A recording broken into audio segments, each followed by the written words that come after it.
lahat ng time na pwedeng ibigay sa kanila, binigay sa kanila lahat.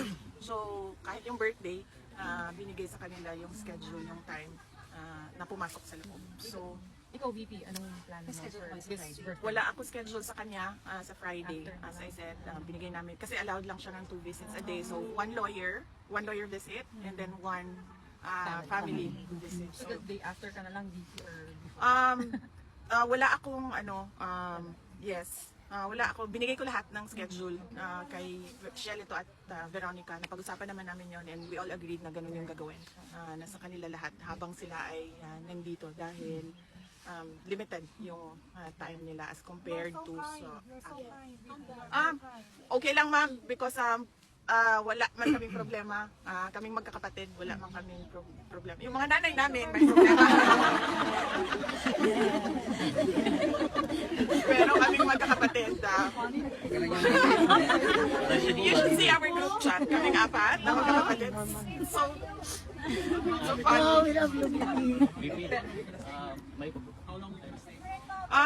Just until I get all the lawyers appointed by the court, they need to be vetted, cleared by the court, and once they're all appointed, then I can come and go already.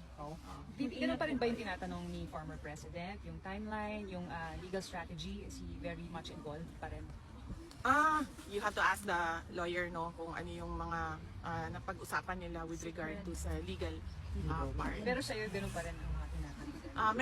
Meron siyang na-mention kanina about the same red, yes, kung ano yung process, ano yung pagkasunod-sunod na kailangan gawin. Hindi meron po kayong binanggit yesterday na ang pangamba niyo para sa dad niyo kapag bumalik siya ay baka magaya kay Ninoy Aquino. Meron po bang mga threats? Ano po yung basis or context po nitong binanggit po ninyo dun sa malawakang gathering? Meron po bang mga naisip na threats sa kanya? Or how serious is this possibly na magkaroon kayo ng pangamba? Ang binabasehan lang natin is kung ano yung nangyari noon. Nakita naman natin yung nangyari noon. Hindi naman na mabura kung ano yung nangyari sa kaysaysayan. Ito ay nagpapakita kung ano yung kapasidad or capacity nila to do these kinds of things. Including that extraordinary rendition where they took the former president from Philippine soil and brought him to The Hague. Nila, ma'am? ICC. Nila, yes. The administration nila. The administration. May reaction Oo. nila sa yung May reaction nila Malacanang, tayo, sinasabi po nila na hindi raw po ganun yung sitwasyon. And as a matter of fact, ang dinescribe daw po dati ni former president ang sarili niya na kahalintulad ni Hitler and not Ninoy. Hindi naman si dating Pangulong Rodrigo Duterte ang nagsasabi na magiging Ninoy siya, Aquino. Ang nagsabi nun ako at hindi si Pangulong Duterte. Those were my fears for the life of my father. Among tatay. Let me be clear that President Duterte wants to go home. Wants to go back. So even if he would be safer here, yun pa rin, kasi tayo po may pangamba kayo na kapag nangyari, kapag bumuwi siya, baka may mangyari sa kanyang masama.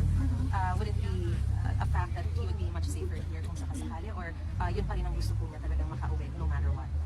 Yun ang sinasabi niya every time na pumupunta ako doon, kailan ako makakauwi, timelines, ganyan. Gusto niya talaga umuwi. Dun sa pangamba Tapos, niya po, ma'am, ano po yung sabi niya? sabi niya, well, that is life. Yan, lagi sinasabi niya. That is life, so be it. He did say that noong Sabado. So, yun. Hindi naman niya pangamba yun. Kasi lagi naman niya sinasabi, alam niyo, matanda na ako, tapos na ako sa lahat ng kailangan ko gawin. Except that, sabi niya, I'm running for mayor and I want my term, this term, na matuloy na mag-mayor ng Davao City. But sabi niya, other than that, I only think about my children. VP, you have a response also of Malacanang and House of Representatives regarding yung mga nabanggit po kahapon. Halimbawa sa budget, parang sabi nila kung gusto ng transparency, parang mauna daw yung kampo ninyo to answer allegations. Allegations of ano po? Yung sa May sinasabi po OVP kasi and na yung new set of names daw po, which Ortega dubbed as Team Amoy Asim, included Amoy Liu, Fernan Amoy, and Job de Asim. Would you care to respond to this? Yes. Iba kasi yung, di ba, nag-file na sila ng impeachment sa akin. I suppose yan yun, no? Yung impeachment. Oh. Nag-file na sila ng impeachment sa akin and nandiyan na yan sa Senate. And well, they can say what they want to say.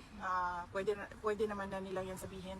And ako din, nag-file na rin si Congressman Pantaleon Alvarez questioning the budget and what happened to the budget and constitutional infirmity and irregularities in the budget. And then I can say what I want to say. It doesn't have to be na dahil pinupuna ko sila sa ginagawa nila sa ating bayan, ay kailangan ko din sagutin yung sinasabi nila. Ma'am, kahapon po talagang malakas yung panawagan ng mga taga-suporta na mag-resign si Marcos.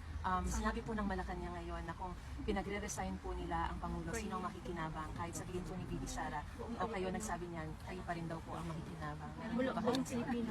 Wala ako sinabi kahapon na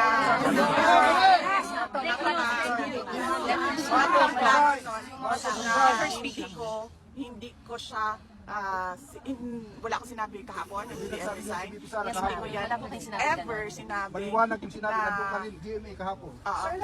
Excuse me, wala ko sinasabi ever na dapat mag-resign si BBM. Ang sinabi ko lang kahapon, sabi ko kung nananawagan kayo ng BBM resign, bigyan nyo ng rason kung bakit yan ang panawagan ninyo sa kanila. And then I gave them examples. It was very clear. I gave them, well, yan, ayan, may example ko dito. Naiintindihan yung sinasabi niya. Kasi, Dami ka itong anomalya.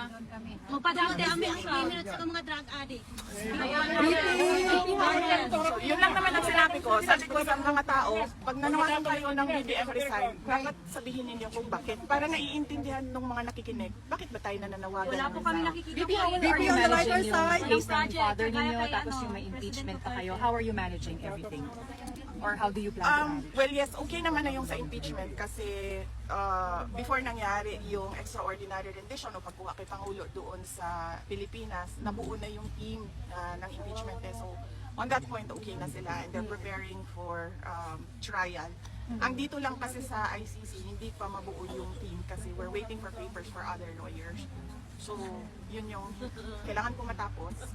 And then, kailangan ko ma-introduce yung lawyer in charge for PRD inside and the outside world doon sa mga kapatid ko and sa kay Shelito para pwede na akong bumalik sa Pilipinas and then pumunta na lang dito kapag kailangan. May Filipino lawyer. VP?